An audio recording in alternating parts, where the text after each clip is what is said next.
Hey guys, it's Stasha Erickson. I hope you're all doing well today. Well, it is the 21st of September of 2018, and I'm here today with a video that's not about the Mandela effect. It's the second video in a row I've done that's not about the Mandela effect. I do really enjoy making videos about the effect, but for me, when I make videos about the Mandela effect, it's actually like work as well because I'm still writing volume 2 of the Mandela effect book. So when I'm making those videos, it always feels like work. And lately, I've had a lot of people reaching out to me on Facebook and on Instagram and on YouTube itself and been asking me to bring back my old videos. And what they mean by that is that this channel, primarily for the years between 2012 and 2016, all the video content that I made was just about spiritual topics. I was in a 4-year theology degree, learning every world religion. And then now I'm in a psychology degree, learning clinical psychology. So I've been really in depth when it came to school, and I haven't really had so much time to sit and just chit chat about spiritual topics with you guys, and I miss doing that. So one of the most common questions that I receive through my Etsy store, through the work that I do, through my website, is what's up with reincarnation and past lives? Now, I have a lot of kind of psychic skills, if you will, but the strongest one that I have by far is the ability to be able to read people's past lives. I'm able to do this with just a single photo. I just basically have to see a photograph of somebody and be able to look into their eyes. As they say, the eyes are the window to the soul. And then I just kind of do a short meditation, and I'm given access to what is known as the Akashic Records. Now, the Akashic Records are essentially kind of everything that's ever happened in history, and it's kind of like a esoteric library where we are able to, well, some people are able to access kind of anything that's ever happened in the world, in the past and the present, but not necessarily the future. So I'll just read you guys a little bit about the Akashic Records, because that's another question that I get a lot. Now, in Theosophy and Anthroposophy, the Akashic Records are a compendium of all human events, thoughts, words, emotions, and intent to ever have occurred in the past, present, or future. Again, some people can see into the future with it, but for me, it's mostly the past and the present. Now, they are believed by Theosophists to be encoded in a non-physical plane of existence known as the etheric plane. So like I said, it's kind of like an etheric library, and certain people, oh, I think I have a window open here. Close that. Certain people that have done a lot of spiritual work and meditation and have good intentions when they access the Akashic Records, we're given access to it kind of indefinitely. So this skill came to me in the year of 2011, and I was able to basically, I could meet anybody on the street and look at them and be able to know who they were in their past life. And it was just something that I did not work for. I didn't ask for. I didn't even know what the Akashic Records were. It's just something that started happening to me. So I reached out to some of my other friends who were a little more versed in the psychic world, and I told them what was happening, and they said, oh my gosh, you're given access to the Akashic Records. If you're able to see people's past lives just based on meeting them and seeing them, then that's a really big gift. That means you've done something spiritually, you've done a lot of spiritual work, and now you've been given a gift. So it's really hard to explain, but basically I just have to look at a photo of somebody, and I just go into a small meditation. I usually light a candle, and I just focus on the person's face, and I just ask the universe or God or the Akashic Records to say, show me who this person was in their past life. Sometimes I will just get flooded with images. I will see multiple faces. They'll change from male, female, young, old, black, white, Asian, you name it. And I can see kind of like a flip book, almost every life they've had. And then the flip book will kind of like slow down, and then it will just stop on one image. And that doesn't mean that this is just the one image that I'll land on. That doesn't mean that that's that person's only past life. It just means that they're showing me one that is prevalent or important for them to know about right now. Sometimes it's just everyday people, and I used to do genealogy work. I got certified for genealogy certification back in 2010.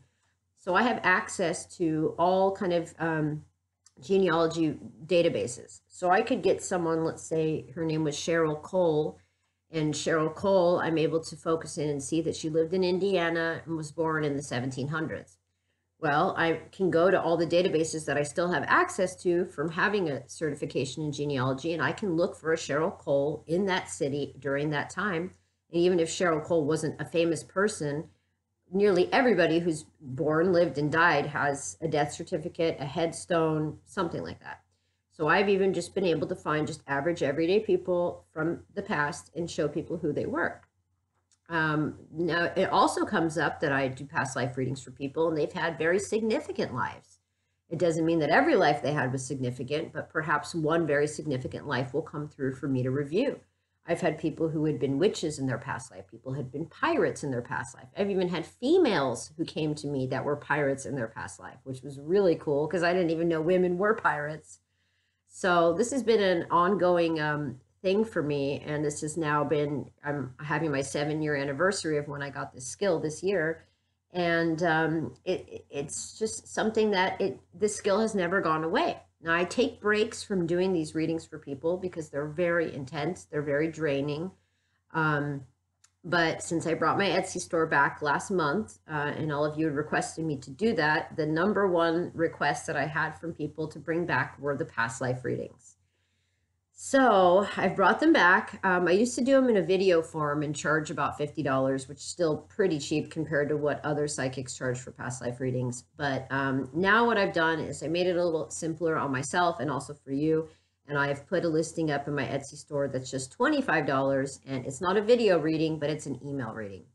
And really all you have to do is reach out to me, send me a recent photo of yourself. If you have any specific dreams, memories, things that periods of time or geographic locations that call to you, and you have a specific life you'd like for me to focus on, the more details you give me, the more I can kind of bring up for you. But if you just have no clue, you just feel like maybe you've lived before and you want me to look into it for you, I can also do that. I literally just need your name and your photo and your permission. And that's how the Akashic records work as well. I have to have somebody's permission to look into their past life. I can't just be nosy and go around, digging into everybody's past. And I wouldn't gain anything from that anyway. I believe this is why I was given the ability to be able to access these records, is that my intention is always good. My intention is always to help somebody.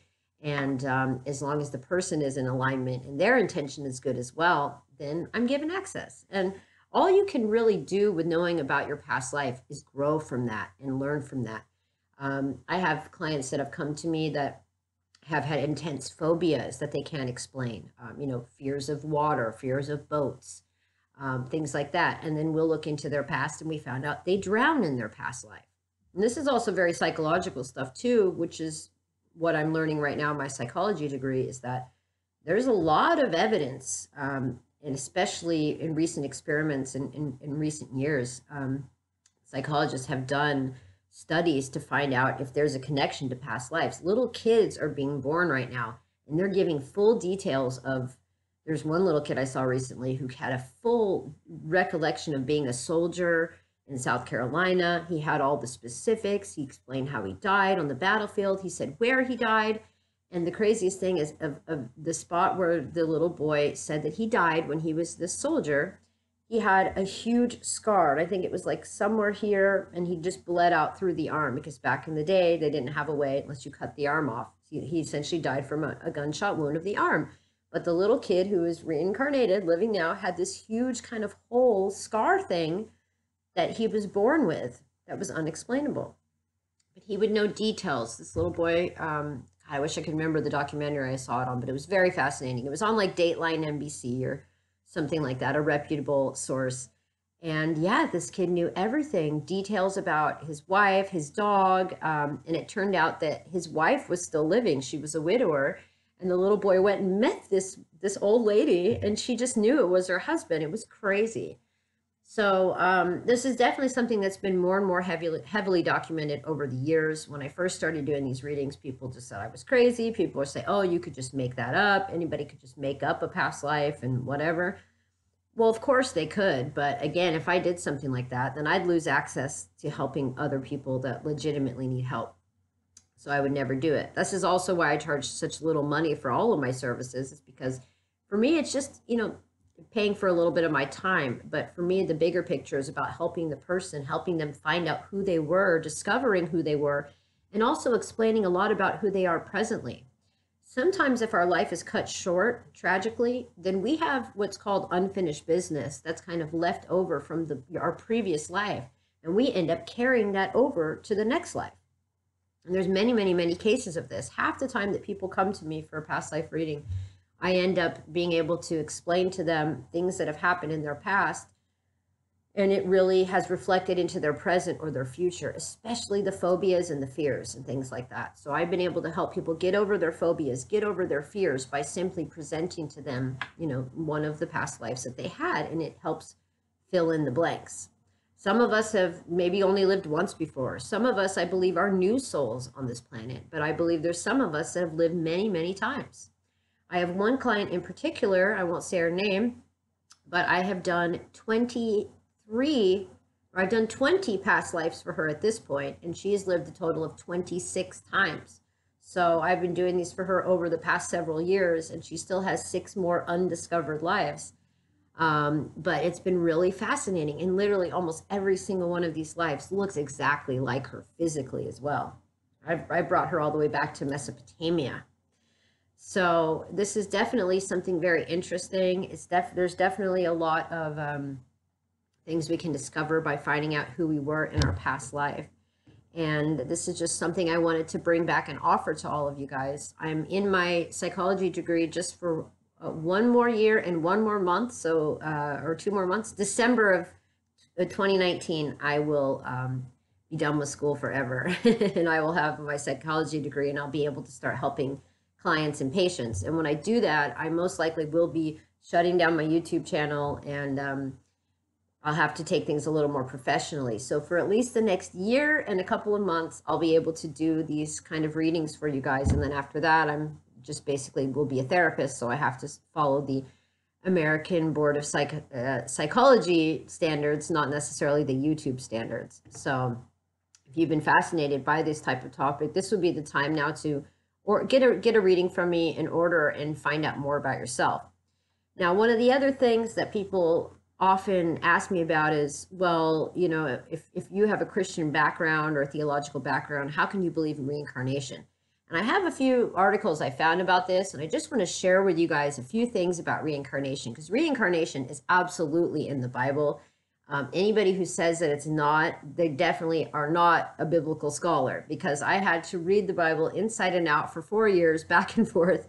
We had to do very deep scripture analysis, and from a scholarly standpoint, it is absolutely a fact that there is reincarnation in the Bible. Most people believe that reincarnation just came from Hinduism, Jainism, Buddhism, and Sikhism, which all arose in India, but it goes beyond that. Plato, in the 5th to 4th century BCE, believed in an immortal soul that participates in frequent incarnations. So even Plato, the philosopher, has talked about reincarnation.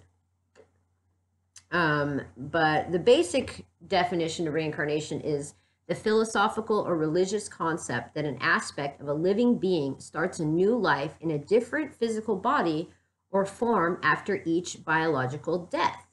It is also called rebirth or transmigration, and as part of the samsara doctrine of cyclic existence, it is a central tenet of all major Indian religions, and like I said before, Jainism, Hinduism, Buddhism, and Sikhism. And the idea of reincarnation is found in many ancient cultures, and a belief in rebirth or metempsychosis was held by the Greek historic figures such as Pythagoras, Socrates, and Plato, like I mentioned earlier. Now, it is also a common belief of various ancient and modern religions such as Spiritism, Theosophy, and Eckankar, and also as an esoteric belief in many streams of Orthodox Judaism. So even in Judaism, in extremely strict Orthodox Judaism, they believe in reincarnation. Now, it is found as well in many tribal societies around the world in places such as Australia, East Asia, Siberia, and South America. Now, although the majority of denominations of Christianity and Islam do not believe that individuals reincarnate, particular groups within these religions do refer to reincarnation. Now, these groups include the mainstream historical and contemporary followers of the Cathars. Now, for those of you who have watched my channel a long time, you know that I have been to the stronghold of the Cathars. I've been to the last castle of the Cathars. I've done a healing at the place where the Cathars were all burned alive. And if you guys don't know about the Cathars, please Google these people. They were amazing religious sect who were from the south of France. So you can scroll through. I think on my channel there's a playlist called Healing Ancient Places Around the World. YouTube took down a majority of my videos from the south of France, but there is still a couple of them there. And you can see where we walked through the footsteps of the Cathars. Now, there's also other sects known as the Alawites and the Druzi and the Rosicrucians who also believe in reincarnation. Now, the historical relations between these sects and the beliefs about reincarnation that were characteristic of Neoplatonism, Orphism, Hermeticism, Manichaeism, and Gnosticism of the Roman era, as well as the Indian religions, have been the subject of recently scholarly research. Like I talked about earlier, they're doing psychological research on this. They're doing past life regressions. Past life regression and hypnotic regression are another part of psychology, and this is one of the things I've been learning recently. And this stuff is really powerful. You know, the mind is so powerful. Let's just think about the placebo effect. We all know what a placebo is, right? When they do an experiment, a medical experiment, they will take a group and split them in half. Half of the group will receive a standard drug that's up for testing, and the other half of the group will get a sugar pill or a placebo, which is basically a tablet that does nothing. Now, when you look at these studies, they will look back at the studies, and it will prove that the people who receive the placebo will also be healed. They will also, their symptoms will go away. They will become healed. And this is because of mind over matter. Our mind is so powerful that if you believe you're being helped, your body miraculously heals itself. So if anybody believes that the mind and the body are separate, you have a lot to learn. We used to go by what is known as the biomedical model, which told us that, you know, just medicine, technology, x-rays, that was the answer to a diseased body, that the body and the mind were separate. But now we have something called the biophysical model, which proves that the body, mind, and even the spirit are all connected.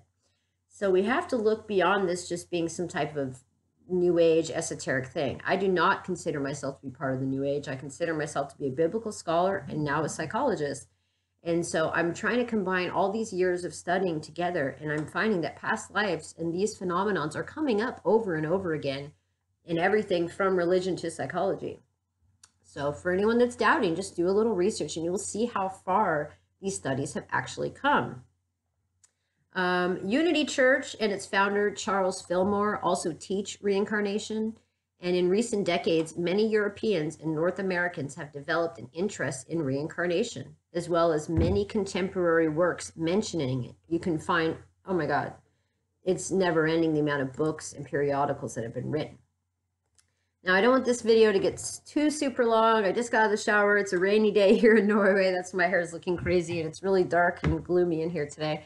But I did just want to touch a little bit more on the Christian reincarnation aspect, because again, I know that's one of the biggest arguments that I always face with people is saying, past life reading, that's dangerous. You're dancing with the devil, all of this stuff.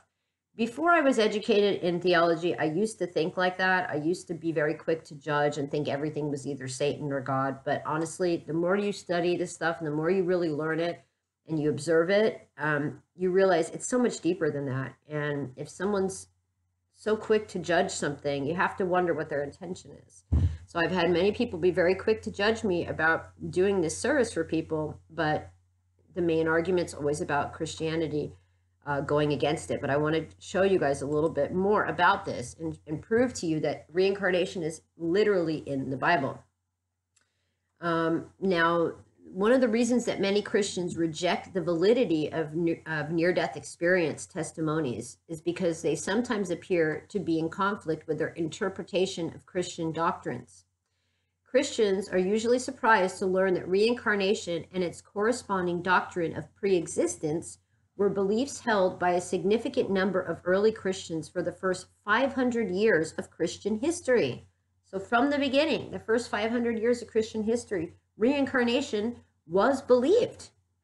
Now, I found this on an article. It's actually all about near-death experiences, but it goes into really into depth here, and it talks about the Bible mentions that human beings were pre-existing as souls before the world began and having previous lifetimes. The Bible is filled with references to reincarnation. The first great father of the early church, who was known as Origen of Alexandria, was the first person since Paul to develop a system of theology around the teachings of Jesus. Now, Origen was also an ardent defender of pre-existence and reincarnation. Origen often expressly declared his stance against the transmigration of souls, or metempsychosis, because it included the belief that humans could reincarnate into animals. Now, Origen held a far more exalted reincarnation belief, which was continued, that we would re-embody the soul in physical places destined for purification, but only with the soul's ultimate goal of restoration to heaven and oneness with God. Now, history shows how reincarnation was considered a mystery teaching and an oral tradition handed down from the apostles only to those initiated into the Christian mysteries. And even St. Jerome, doctor of the Roman Catholic Church and no friend of Origen's doctrines, he wrote how Origen's doctrines of pre-existence and reincarnation were actually secretly taught within Christian sects in the past and in his day. Now, there's a Catholic Encyclopedia article on metempsychosis, and it says, St. Jerome tells us that metempsychosis was a secret doctrine of certain sectaries in his day, but it was too evidently opposed to the Catholic doctrine of redemption ever to obtain a settled footing. So in other words, these type of teachings were there from the beginning, but it wasn't popular to talk about in some of the sects. There's also, we have to think about the resurrection of the dead. What was Jesus doing? Jesus was rising Lazarus again, wasn't he? That's another example of, if it's not reincarnation, it's reanimation. There's also the Zoroastrian religion. The Pharisees actually believed about in reincarnation. You know, the Pharisees were the judges. They believed in reincarnation. So you have to just get through the Bible and get really deep. In fact, the Old Testament is really going to have more about this stuff. But there's other stuff, like, I mean, Elijah, just think about that as well. The Old Testament literally ends with the promise of Elijah's return. And in the New Testament actually begins with the announcement of Elijah's return as this John the Baptist as Elijah. So it proves in the Bible that Elijah was John the Baptist. So there's just another example. And if you don't know what scripture I'm talking about, check Malachi chapter 4, verses 5 and 6. And it says, Malachi is the very last book of the Old Testament. And it says, see, I will send the prophet Elijah to you before that great and dreadful day of the Lord comes. He will turn the hearts of the parents to their children and the hearts of the children to their parents, or else I will come and strike the land with total destruction. Now you have to notice that John the Baptist as the Elijah information is mentioned near the beginning of the rest of the Gospels in Matthew chapter 3, verses 1 through 3, in Luke 1:17, and John 1:16. And it goes down below. There was a man sent from God whose name was John the Baptist. And down below, Elijah was a human being, even as we are. He prayed earnestly that it would not rain, and it did not rain on the land for 3.5 years. That was James 5:17. So they go back and forth comparing these two. So if Elijah was just a normal human being, then his reincarnation as John the Baptist was a normal human experience as well. And this indicates reincarnation is not uniquely human to Elijah alone. It goes on and on and on and on. If you want to find this article, it's really heavy. It's not even an article. This is like a presentation. It's called Reincarnation in the Bible by Kevin Williams. Now, a lot of the stuff I've read, you guys, I just was speaking off the top of my head, and some of it I found from some other sources online. But if you want a very detailed breakdown of all the times that reincarnation appears in the Bible, seriously find that. Just Google reincarnation in the Bible, part 1. And there's 8 parts in total to this, and it's very extensive. And as someone who has finished a biblical scholar program like myself, I can tell you all of his research is legit. People are very quick to judge. People are very quick to be afraid of things they do not understand. And we have to understand that we have been here before. Our souls are very old. Many of us know that, but many of us don't. And many of us have things that hold us back and blocks in life that we could be shining on. And instead we're afraid, or we hold back from things. We block ourselves out of fear. And that's something that we have to stop doing. So this is why I like to do this service for people. This is why I do past life readings for people. And, you know, some people don't understand it, and they may never. And it's this type of work isn't necessarily for everybody else. But I think it's important that we understand a little bit about who we were in the past, so we can truly understand who we are in the present. So I hope this video was helpful. It was a little bit long, a little bit informational, but I haven't done a video like this for a long time, and I know that all of you miss connecting with me and not just talking about Mandela effects all the time. So if you're interested in receiving a past life reading, I would be more than happy to help you or somebody you know. I will put a link to my Etsy shop in the description of the YouTube box below, and I will be happy to answer any questions for anybody as well. But this is definitely something that can change your life. It can help connect a lot of dots for you, and it can help you on the future of your path as well. Okay, guys, so I will talk to you soon, or I will see you in the next life. Bye-bye.